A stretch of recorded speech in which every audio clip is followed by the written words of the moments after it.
발빠른 고용 소식, 꼭 필요한 경제 뉴스, 명쾌하고 알기 쉽게 토크쇼처럼 즐거운 경제 프로그램 고용브리핑 365 많은 시청 바랍니다.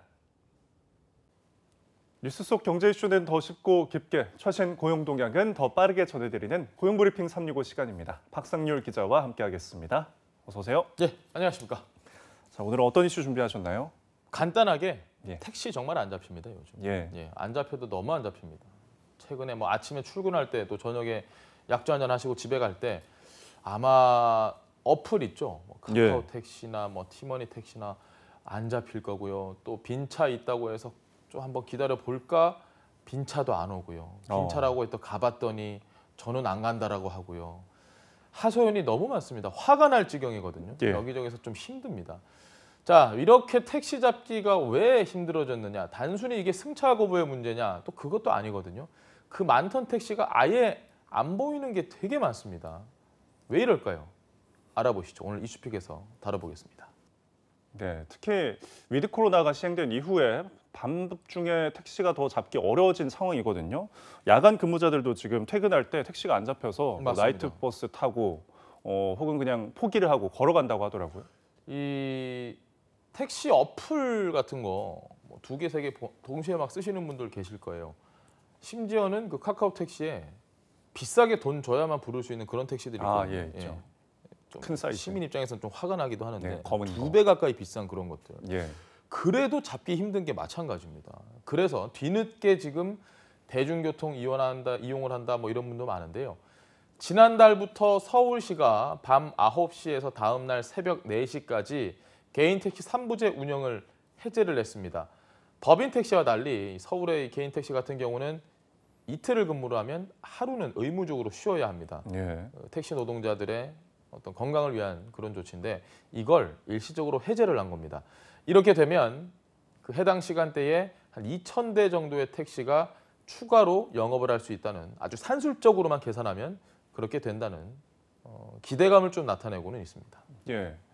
뭐 지난달부터면 심야 택시 공급이 이미 늘어난 상황인데 현장에서는 좀처럼 사정이 나아졌다고 느껴지지가 않네요. 서울시가 이 개인 택시 3부제를 해제했다고 해서 제가 나가봤거든요. 반응. 전혀 뭐 나아진 걸 느끼기가 어려웠고요. 네. 택시 잡기가 어려워진 게 왜 그러느냐? 한마디로 말씀을 드리면 손님은 많습니다. 위드 코로나 돼서 택시 찾는 손님은 많은데 택시 운행하는 게 전보다 확 줄었습니다. 몇 가지 통계를 좀 볼까요? 자, 우선 하루 평균 택시 호출 수를 보면요. 단계적 일상 회복, 그러니까 저희가 위드 코로나라고 이야기하는데 이 시행 전에 이게 214만 건이었습니다. 이게 단계적 일상 회복 시행 이후에 289만 건으로 35% 정도 급증했습니다. 그런데 서울 법인 택시 운전자가 코로나 이전에는 한 3만 명에서 지난달에 2만 명을 간신히 넘는 수준까지 줄었습니다. 개인 택시의 경우에는 2년 전에는 한 달 평균 손님을 360번 정도 태웠다라고 하면 올해 상반기에는 이게 290건까지 감소를 한 상황입니다. 기존의 택시 수가 좀 굉장히 많이 줄은 것으로 나타나는데 아무래도 코로나19가 시작된 이후에 택시 업종이 좀 위축된 영향이라고 봐야 할까요? 택시가 안 잡히는 이유를 무조건 택시 기사 수가 감소했다라고 보기는 어렵지만 이것도 분명한 현상이기 때문에 저희가 좀 살펴봐야 되는데요. 왜 그러면 이렇게 택시 기사가 줄었느냐? 돈이죠. 코로나19로 수입이 줄어들었기 때문입니다. 오후 10시까지 영업시간 제한하고 또 5명 이상 모이지 못하게 했고 회식 같은 거 못했죠. 모임 다 취소됐죠. 밖으로 안 나가게 됐죠. 당연히 택시업계 역시 자영업자만큼이나 아주 큰 타격을 입었습니다. 서울시 법인 택시 가동률을 보면요. 코로나 이전 대비, 지난 9월 대비죠. 9월 기준으로는 3대 가운데 2대는 주차장을 지켜야 했다라고 나옵니다. 상황이 이렇다 보니까 2019년 12월 이후로 9,000명 넘는 기사들이, 그러니까 10,000명 가까이가 택시 기사 일을 그만두게 된 겁니다. 네, 택시업계가 이제 코로나19 직격탄을 맞은 셈인데 고용유지 지원금이 있었지만 뭐 버티기가 역시 어려웠던 거군요. 뭐 대부분이 그렇지 않겠습니까? 뭐 소상공인도 마찬가지고 정부에서 지원금을 줘도 못 버티고 폐업하고 휴업한 분들 많죠. 정부가 지금 기사들에게는 경영 위기 업종 지원금 또 고용 유지 지원금을 지원을 하긴 했지만 이게 버틸 수 있는 정도의 수준은 아니었던 겁니다. 특히 최근 수요가 많이 늘어난 배달 플랫폼 업계, 여기가 돈 된다라는 얘기가 많이 나오다 보니까 기사님들도 이쪽으로 좀 많이 옮겨간 것으로 파악이 되고 있습니다. 네.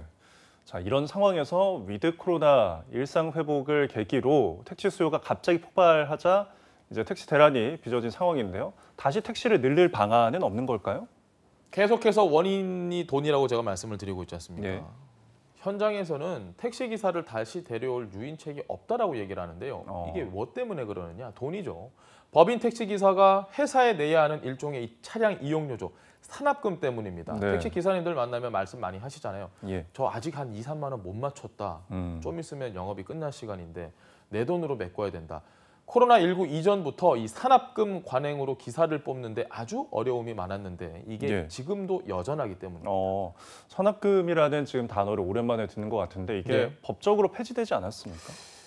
그런데 현장 택시 기사분들 얘기를 좀 들어보면 유사 산업금 제도라는 게 또 암암리에 유지가 되고 있다고 합니다. 예. 개인 택시보다 법인 택시 기사의 감소율이 훨씬 높은 것도 바로 이 유사 산업금 같은 이런 제도들, 이런 것 때문이라는 거죠. 이런 변형된 산업금 같은 임금 체계를 개편하지 않고는 당장 오세요라고 해도 돈이 안 되니까 기사분들 오지 않을 수밖에 없는 겁니다. 예. 서울시의 어떤 3부제 해제에도 큰 효과를 보지 못하는 상황인데 택시 대란을 해소하기 위해서 또 어떤 정책이 있을까요? 사실 서울시가 이런 3부제 해제 조치를 한 건 아주 일시적이고 정말 아주 일부분입니다. 근본적인 문제 해결과는 동떨어졌다라는 지적이 나올 수밖에 없는 지점입니다. 불법이지만 제가 계속해서 말씀드리는 이 관행으로 남아있는 산업금 제도, 이걸 뿌리 뽑고 이 택시기사의 처우를 개선을 하지 않으면 떠나간 택시기사들이 굳이 돈도 되지 않는데 오래 앉아서 일하는 그 일을 왜 할 것이냐. 당연히 그렇겠죠. 결국은 지자체들이 택시기사들이 돌아올 수 있는 당근을 반드시 마련을 해야 한다는 지적이 높습니다. 이와 함께 조심스럽게 현재 발이 묶여있는 차량 공유 서비스 등에 대한 규제 완화를 통해서 택시 대란을 조금이나마 해소할 수 있는 여지를 줘야 한다는 주장도 나옵니다. 네. 앞서 서울시에서 임시방편으로 개인 택시 3부제 해제를 했는데 이 조치가 언제까지 시행이 되나요? 우선 서울시는 연말까지만 개인 택시 3부제를 해제한 상황입니다. 업계에서는 이번을 기회로 아예 그냥 이걸 폐지하자는 목소리도 나오고 있는데요. 서울 개인 택시 운송사업조합이 서울시에 3부제 폐지와 심야 할증 시간 확대 요구를 담은 건의서를 지난달에 전달하긴 했는데 자, 어떻게 진행이 될지 결과는 좀 지켜봐야 될 것 같습니다. 네, 그렇습니다. 자, 이어서 한 컷 이슈 어떤 소식 준비하셨나요? 네, 올해 1월 시행된 국민취업지원제도는 고용보험 사각지대에 놓인 저소득 구직자 등 취약계층에게 취업 서비스와 생활안전을 지원하는 제도입니다. 이를 통해서 구직 촉진 수당을 받던 분들 가운데 신용불량 등으로 은행 통장이 압류돼서 지원금을 받지 못했던 분들이 많았습니다. 이런 답답한 상황, 앞으로는 좀 달라질 수 있을 것 같은데요. 바로 고용노동부가 금융거래가 어려운 지원자를 위해서 수당 수령을 위한 전용 통장을 만들 수 있도록 압류 방지 전용 계좌를 터주게 된 겁니다. 예. 자, 고용노동부의 이번 지원 제도로 숨통이 좀 트이시는 분들이 많겠어요? 맞습니다. 당장 신용 불량을 면하기 위해서라도 취업 준비를 어떻게 해서든 좀 해야 됐던 분들, 하지만 이조차 막혀있던 분들 한숨 좀 돌리게 됐습니다. 고용노동부가 이번에 도입한 펌뱅킹 시스템을 통해서 국민, 농협, 신한, 우리 하나은행 같은 11개 금융기관에서 수급자는 압류를 방지한 전용 계좌를 개설해서 구직 촉진 수당을 받을 수가 있습니다. 당장 수당 지급 절차도 훨씬 더 간편해져서 고용센터 담당자가 수당 지급을 결정을 했다. 그러면 이후에 별다른 절차가 없이 이 금융기관을 통해서 해당 금액이 자동스럽게 계좌로 이체가 되고 처리 내용 역시 곧바로 조회를 해볼 수 있게 바뀌었습니다. 국내 심야 택시 부족 현상 당분간 지속될 걸로 보이는데요. 당장 시민들의 불편도 불편이지만 택시 기사들의 환경과 처우 개선을 통한 장기적인 노동 환경 개선이 필요해 보입니다. 오늘도 박상률 기자와 함께했습니다. 고맙습니다. 예, 고맙습니다.